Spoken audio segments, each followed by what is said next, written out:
समर्थन करके अपनी जिंदगी की सबसे बड़ी भूल करी है। बीजेपी वो पार्टी है जो अमरबेल की तरह होती है। अमरबेल अगर इस पेड़ पे चढ़ जाएगी तो इस पेड़ को खा जाएगी और अमरबेल जिंदा हो जाएगी। तो बीजेपी वही पार्टी है। अपनी सारी सहयोगी पार्टियों को आज सरकार और इसकी घोषणा कर दी। हालांकि घोषणा करने के बाद भी ये लोग चाहते हैं कि हमें इसका क्रेडिट मिले, लेकिन आज उनके मैं बयान अगर याद करूं तो कभी हमारे नितिन गडकरी साहब भी कह रहे थे, जो करेगा जातिगत जनगणना की बात उसको पड़ेगी लात। तो हमारे नितिन जी से पूछी, जाति का पता नहीं, वो जातिगत जनगणना की बात करता है। आज हम अनुराग ठाकुर से पलट के सवाल पूछते हैं, भाई साहब अब जब जातिगत जनगणना वाला आपके घर पे जातिगत जनगणना करने आएगा, जब आपसे पूछेगा आपका नाम, मेरा नाम अनुराग ठाकुर, आपके पिता का नाम प्रेम कुमार धूमल, और जब वो हैरानी से इनकी शक्ल देखेगा, भाई धूमल और ठाकुर ये क्या हुआ, ये केमिकल लोचा कैसे आया, तो फिर वो क्या जवाब दे पाएंगे? क्या जब सिर्फ लोगों को बरगलाया है, झूठ बोला है, झूठ बोल के वोट लिए हैं। और हालात आप देख लीजिए, कहाँ 145 सीट हुआ करती थी बिहार विधानसभा में नीतीश कुमार जी की पार्टी की, 145 से घट के 75 आए, 75 से घट के आज सिर्फ 45 पे रह गई है। रात उनका गिर रहा है ना, क्यों गिर रहा है? अभी तो कह रहे हैं जाति जनगणना होने वाले हैं, जी मोदी जी का ऐलान है, क्या कहेंगे? देखिए मोदी जी का ऐलान जो है उस टाइम, जिस टाइम में आया उस टाइम की आप क्रोनोलॉजी समझिए।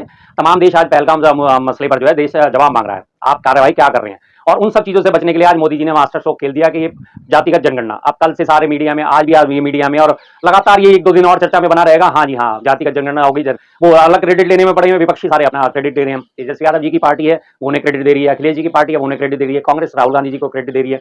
लेकिन जो मेन मुद्दा था, जो मुख्य मुद्दा था, उस पर से आज लोगों का ध्यान हट गया है।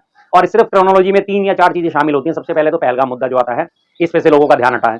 दूसरी बात आपने देखा होगा, CWG कॉमनवेल्थ घोटाला जो था, उसमें कोर्ट ने सबको बरी कर दिया है। क्लोजर रिपोर्ट दाखिल हो गई है, उन्होंने कोई अपील नहीं लगाई, फैसले से संतुष्ट है ईडी, कोई घोटाला नहीं हुआ। कांग्रेस के सारे नेता जिसमें अपनी राजनीतिक रोटियां सेकी थी, आम आदमी पार्टी के अरविंद केजरीवाल साहब ने भी, और साथ में बीजेपी ने भी अपनी राजनीतिक रोटियां खूब सेकी थी। कॉमनवेल्थ घोटाला, आज वो कहें सब बरी हो गए, अब सबके मुंह बंद हो गए हैं, टोटल सबके मुंह बंद हुए पड़े। जी, लेकिन अभी जो बिहार के हम चर्चा करें तो बिहार में प्रशांत किशोर एक नया नाम उभर कर आ रहा है। लगा जो बिहार वासियों के लिए वो अच्छा कामकाज करेंगे, तो वो लगातार कह रहे जो मैं उन तमाम पार्टियों से हटकर काम करूंगा। उन्होंने अपनी एक जनसुराज यात्रा भी निकाली थी, जिसमें उन्होंने दावा करा था कि मैं बिहार में भूचाल ला दूंगा, बिहार का जनमानस मेरे साथ जुड़ जाएगा। कितने लोग जुड़े होंगे जनसुराज यात्रा में? लोग उनको समझ गए हैं, जहां देखी तवा परात वहीं गुजारी सारी रात, एक बड़ी पुरानी कहावत है। इसका मतलब ये होता है कि जहां पे आपको खाने पीने के लिए मिल रहा है वहीं आप अपना रात गुजारोगे। तो इससे पहले वो बीजेपी की बैटिंग भी कर चुके हैं, इससे पहले वो अखिलेश यादव जी के लिए भी काम कर चुके हैं, फिर वो कांग्रेस में भी आए। कांग्रेस में उन्होंने कहा सारा का सारा हिसाब का मेरे से ही चलेगा, मुझे हर चीज का इंचार्ज बनाया जाए, सोशल मीडिया का इंचार्ज बनाया जाए, तमाम फैसले मैं ही लूंगा। अल्टीमेटली उनकी दाल वहां पे नहीं गली, तेजस्वी यादव साहब के पास गए, उन्होंने भी उनको घास नहीं डाली। अल्टीमेटली उन्होंने अपनी जनसुराज जो है वो पार्टी बना के आज वो कोशिश कर रहे हैं कि मुझे फिर से कोई सम्मति मिल जाए कि जनता मुझे एक्सेप्ट कर लेगी। ऐसे बार बार इधर उधर फैलने वालों के लिए, जिनकी अपनी आस्था एक जगह नहीं टिक रही, उनको कोई कैसे एक्सेप्ट कर लेगा? लेकिन राजनीति का चाणक्य कहा जाता है ना उनको। अरे सर, चाणक्य साहब से तो किसी की भी तुलना आज की डेट में बहुत गलत है। आज की डेट में किसी व्यक्ति में इतना दम नहीं है कि उसे राजनीति का चाणक्य कहा जा सके। चाणक्य साहब जो थे वो चाणक्य ही थे, और आज की डेट में किसी में इतना दम नहीं है, उनके नाखून के बराबर भी नहीं है, पैरों की धूल के बराबर भी नहीं है। आप कहने के लिए अपने प्रचारण में कुछ भी करवा रही है, प्रचारित करवाते रहिए। जैसे आजकल हमारे अमित शाह जी को भी राजनीति का चाणक्य कहा जाता है। तो चाणक्य साहब ने कैसे काम करे थे? चाणक्य साहब ने क्या रेड कार्पेट पे जाके मृतकों को श्रद्धांजलि दी थी? ये सब कहने की बातें सिर्फ अपने बारे में फैलाई गई अफवाहें होती हैं। अपने लोगों से ही, अपनी पीआर टीम से फैलवा दिया जाता है, हाँ जी हम ऐसे हम वैसे। लेकिन प्रशांत किशोर जो है सर, वो लगातार जो गरीबों की बात हो या फिर शिक्षा की बात हो, पलायन रोको की बात हो, ये सब कर रहे हैं, उनको फिर मौका क्यों नहीं देना चाहिए? नहीं, मौका तो देना तो तब चाहिए ना जब उनकी अपनी क्रेडिबिलिटी तो हो, किसी एक जगह वो टिक के तो बैठे। वो अपनी एक पीआर एजेंसी चलाते हैं। मैंने आपको बताया कि उन्होंने अखिलेश यादव जी के लिए भी काम करा, तेजस्वी जी के लिए भी काम करा, बीजेपी के लिए भी काम करा था और कांग्रेस के लिए भी काम करा था। तो लोगों में किस मुंह से जाएंगे कि मैं किस पार्टी को समर्थन करता हूं, मैं किस पार्टी की विचारधारा का समर्थन करता हूं, या मैं किस विचारधारा का समर्थन करता हूं? वो तो पार्टियों को समर्थन करने जहां से उन्हें पैसा मिलता है, जहां से उन्हें पीआर एजेंसी का पैसा मिल जाता है, उसी में वो लग जाते हैं। मैं अगर जो जनता के बीच में जाऊंगा, मैं जनता के बीच में कोई एक नया विकल्प तो रखूं।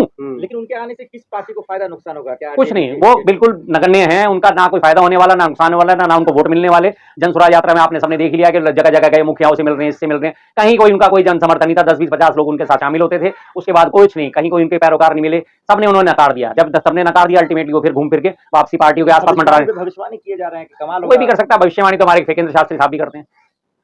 तमाम लोग उनकी भविष्यवाणी में यकीन करते हैं। मोदी लहर नहीं चलती जी, इस बार नहीं चलती। उन पर आरोप, प्रशांत किशोर पर आरोप है कि बीजेपी की बी टीम की तरह काम कर रहे हैं और कहीं ना कहीं नीतीश को खत्म कर रहे हैं, और बालू पर भी टारगेट है और तेजस्वी पर भी टारगेट। ये बात आपने बिल्कुल सही की जी। नीतीश जी की जो राजनीति है वो तो खत्म हो ही रही है।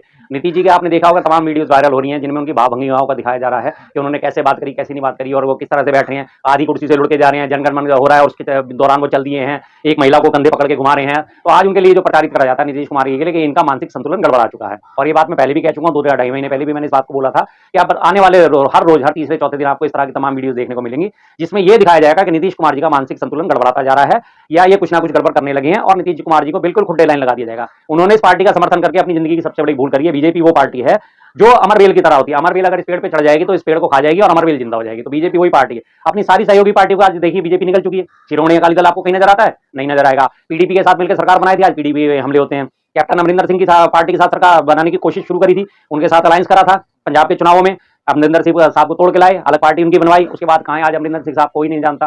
तमाम छोटी बड़ी पार्टियां उनका आ जाता पता ही नहीं है, कोई नहीं जानता। ये इनका पार्टी का खासियत है, ऐसा कोई सगा नहीं जिसे बीजेपी ने ठगा नहीं। नीतीश कुमार जी भी आज उनके जाल में फंस चुके हैं पूरी तरह, उनका कोई वारिस नहीं है, कोई उनका उत्तराधिकारी नहीं तो है। आखिर नीतीश मुझे कुमार, बताइए, बिहार में आपकी बार किसकी सरकार?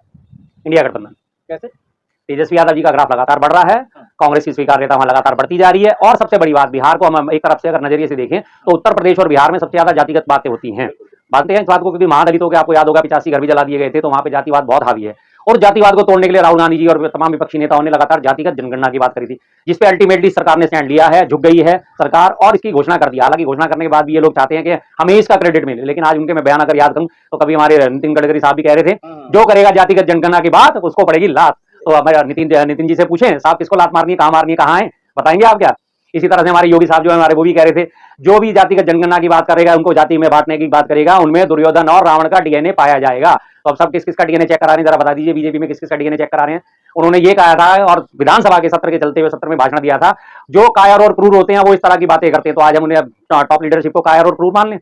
सीधी सी बात है, अपना ही इनको जो है कहते हैं ना कि अपना ही रायता फैलाया हुआ समेटे में नहीं आ रहा इनको। ये मुद्दा जो है जातिगत जनगणना, क्या बीजेपी को फायदा नहीं पहुंचाएंगे बिहार के अंदर? नहीं नहीं, देखिए जी रंगे से आ रहे हैं, इनकी पोल खुलती चली जा रही है। सब जान गए कि कैसे टाइम पे ये लोग मुद्दा लेके आए हैं। लगातार तमाम इनके जो है बीजेपी के सारे जो प्रवक्ता है, बीजेपी का आईटी सेल है, बीजेपी के टॉप बड़े बड़े लीडर हैं, सारे के सारे जातिगत जनगणना को जो है नकारते थे। राहुल गांधी जी के लिए जब उन्होंने जातिगत जनगणना की बात करी थी लोकसभा में, उन्होंने क्या कहा था, एक मिस्टर अनुराग ठाकुर ने, जिसको अपनी जाति का पता नहीं वो जातिगत जनगणना की बात करता है। आज हम अनुराग ठाकुर से पलट के सवाल पूछते हैं, भाई साहब अब जब जातिगत जनगणना वाला आपके घर पे जातिगत जनगणना करने आएगा, जब आपसे पूछेगा आपका नाम, मेरा नाम अनुराग ठाकुर, आपके पिता का नाम प्रेम कुमार धूमल, और जब वो हैरानी से इनकी शक्ल देखेगा, भाई धूमल और ठाकुर ये क्या हुआ, ये केमिकल लोचा कैसे आया, तो फिर वो क्या जवाब दे पाएंगे? क्या जवाब दे पाएंगे? वो उन्होंने यही बात करी थी। अब वो अपनी जाति कैसे बताएंगे कि मैं ठाकुर हूं या धूमल हूं? अब आज वही कह रहे हैं नहीं नहीं जी मोदी जी का मास्टर स्ट्रोक है, मोदी जी का मास्टर स्ट्रोक है। इन लोगों का काम सिर्फ एक है, मोदी अभी हो चुका है, मोदी जी के तलवे चाटने हैं, चाहे वो राइट हो चाहे वो लेफ्ट हो। किसी दिन उल्टा तलवा चाटता है उल्टे पैर का, किसी दिन सीधे पैर का तलवा चाटता है, लेकिन तलवे चाटने हैं। कांग्रेस किसान का कानून आए थे, वाह वाह वाह मोदी जी वाह, किसानों के लिए बहुत बढ़िया कानून लेके आए, बहुत बढ़िया कानून लेके आए। 1 साल तक किसान डटे रहे सीमा पर, दिल्ली बॉर्डर पर डटे रहे, अल्टीमेटली जो है किसान कानून, मैं भरे मन से किसान कानून वापस लेता हूं, लास्ट एंड फाइनल सरेंडर कर दिया। उसके बाद अभी वकीलों के लिए अमेंडमेंट करके कानून लेके आया था, वकीलों ने हड़ताल करी, तमाम कोर्ट पे हड़ताल हुई, अब उस पर पीछे आ गए। ब्रॉडकास्ट बिल लेके आए थे, उस पर लगातार विरोध हुआ, उस पर पीछे आए। मतलब सारे वक्फ बोर्ड लेके आए, उस पर आपने देख लिया देश भर में विरोध हो रहा है। तो तमाम ऐसी जितनी भी चीजें लेके आते हैं सिर्फ बीजेपी वाले उसको समझ सकते हैं, और कोई उन्हें समझा ही नहीं पाता, आम जनता समझ ही नहीं पाती और ना ही समझा पाती।